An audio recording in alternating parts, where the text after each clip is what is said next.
অনেক দিন পরে আবারও চলে এলাম রান্নাঘরে। দেশি ট্যাংরা মাছ এইভাবে কখনো রান্না করেছো? মাছগুলোকে হালকা করে ভেজে নিচ্ছি।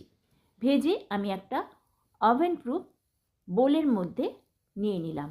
এর মধ্যে দিয়ে দিচ্ছি একটা পেঁয়াজ কুচি, দুটো কাঁচা লঙ্কা চিড়ে দিয়ে দিলাম, দিয়ে দিচ্ছি একটা টমেটো কুচি করে, দিলাম 4-5 কোয়া রসুন থেতো করে, আর পরিমাণ মতো নুন, হলুদ, সামান্য কাশ্মীরি লঙ্কা, দিয়ে দিচ্ছি 1 পলা তেল। এবার হালকা হাতে ভালো করে এটা মিশিয়ে নিলাম। মিশিয়ে ঢাকা দিয়ে আমি মাইক্রো ওভেনে 2 মিনিটের জন্য হতে দিচ্ছি। এটা কিন্তু টিফিন বক্সে করে জলে বসিয়েও ভাপানো যায় অনায়াসে, একটু হয়তো সময় বেশি লাগবে। আমি চটজলদি হওয়ার জন্য এইভাবে করছি।